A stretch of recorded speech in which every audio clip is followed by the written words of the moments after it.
Welcome to time 24/7. ఈ వీడియోలో cockroach Janata party Jantar Mantar దగ్గర చేపట్టనున్నటువంటి నిరసన కార్యక్రమం గురించి మనం తెలుసుకుందాం. కొన్ని వారాల క్రితం భారతదేశంలో ఒక కదలిక వచ్చింది. మొత్తం యూత్ అంతట్లో కూడా ఒక కదలిక వచ్చింది.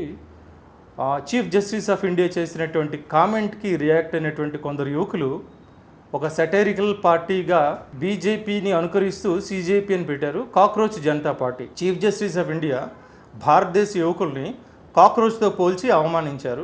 సో దానికి నిరసనగా ప్రభుత్వంలో జరుగుతున్నటువంటి కొన్ని అలసత్వ పనులు, అవినీతి పనులు, కొన్ని అరాచకాలను ప్రశ్నిస్తూ కాక్రోచ్ జనతా పార్టీ అనేది ఏర్పడింది. సోషల్ మీడియా ద్వారా ఏర్పడినటువంటి ఈ satirical organization with in no time చాలా పాపులర్ అయింది.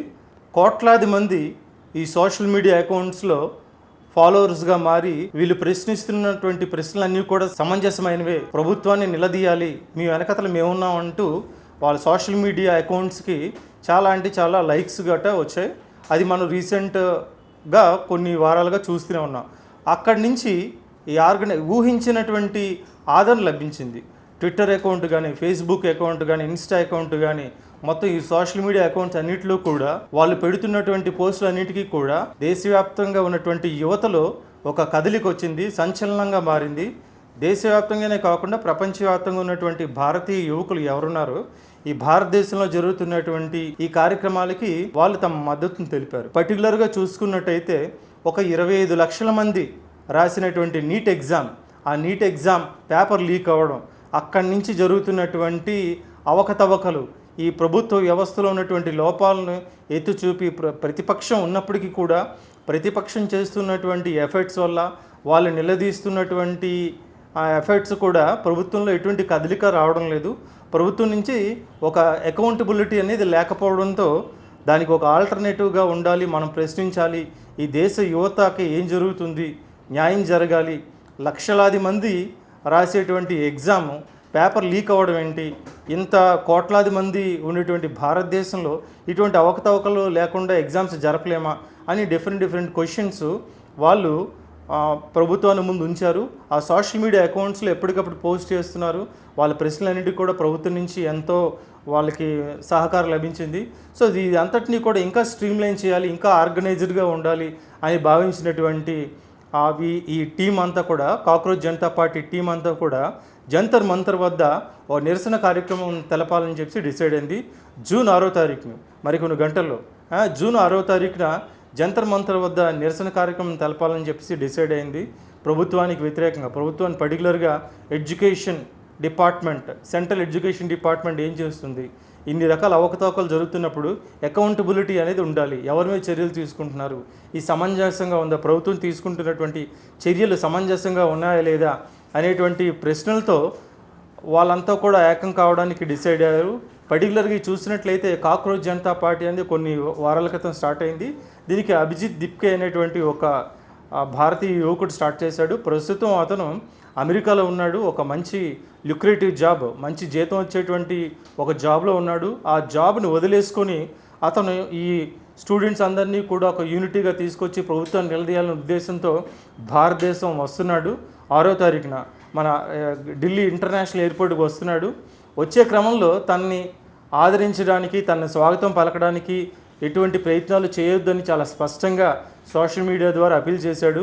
చాలామంది ఫాలోవర్స్, కొన్ని క్రోర్స్ ఆఫ్ ఫాలోవర్స్ ఇప్పటికీ చేరుకున్నారు. ఎయిర్పోర్ట్ వద్ద గట్ట ఈ ఫాలోవర్స్ వస్తే అక్కడ మరింత గందరగోళం గట్ట చెలరేగే అవకాశం ఉందని చెప్పేసి ఎవరిని కూడా ఎయిర్పోర్ట్కి రావద్దని చాలా క్లియర్ కట్ ఇన్స్ట్రక్షన్స్ అయితే ఇచ్చారు. అట్ ది సేమ్ టైం ఒక ముగ్గురిని స్పోక్స్ పర్సన్స్ కింద అపాయింట్ చేసింది కాక్రోచ్ జనతా పార్టీ. చూసినట్లయితే investigative journalist Saurav Das will take on the role of chief spokes person. Saurav Das అనేటువంటి వ్యక్తి భారతదేశంలో చాలా ఫేమస్, ఇన్వెస్టిగేటివ్ జర్నలిస్ట్గా చాలా పాపులర్ ఈ సౌరవ్ దాస్. అతను చీఫ్ స్పోక్స్ పర్సన్, ఈ కాక్రోచ్ జనతా పార్టీకి ప్రధాన స్పోక్స్ పర్సన్గా ఉంటున్నాడు.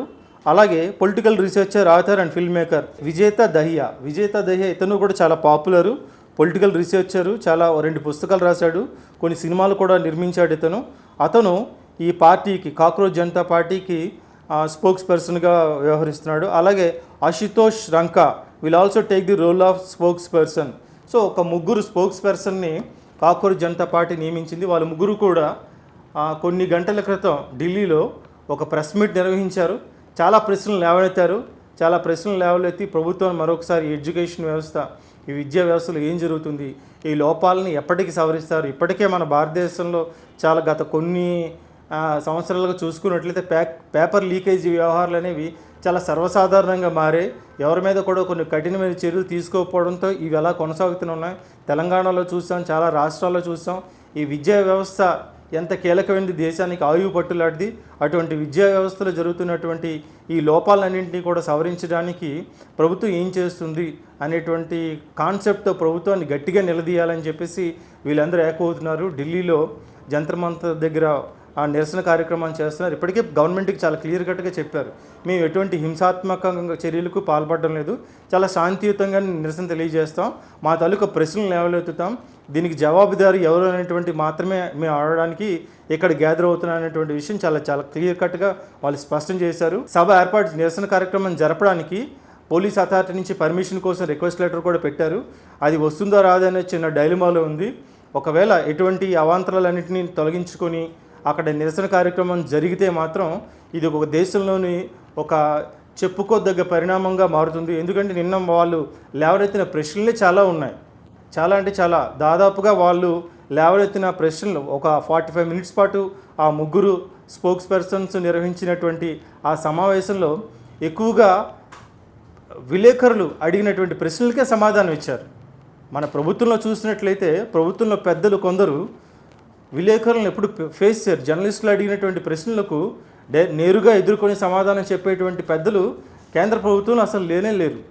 ఏదో అరాకొరగా జరుగుతుంటే కానీ ఒక సీరియస్ ఇష్యూ జరిగేటప్పుడు ముందుగా బయటకు వచ్చి ప్రెస్ని ఫేస్ చేసి జవాబులు ఇవ్వాలి, ఒక అకౌంటబిలిటీగా ఉండాలనేటువంటి ఆలోచన కేంద్ర ప్రభుత్వ పెద్దలు ఏ ఒక్కరికి లేకపోవడం చాలా ఆందోళనకరమైన విషయం. ఇటువంటి లోపాలన్నీ మన కేంద్ర ప్రభుత్వంలో ఉన్నాయి చాలా మటుకు. ఆ లోపాలన్నింటినీ కూడా ఎత్తి చూపుతూ దేశ ప్రజలకు న్యాయం జరగాలి, ఈ విద్యా వ్యవస్థ బాగుపడాలి అనే ఉద్దేశంతో ఈ చేపడుతున్న కార్యక్రమం ఇంకా ఏ రీతిలో జరుగుతుంది అనేది మరికొన్ని గంటల్లో తెలుస్తుంది. సో ఇది ఈ వీడియో ఉద్దేశం. Thank you for watching.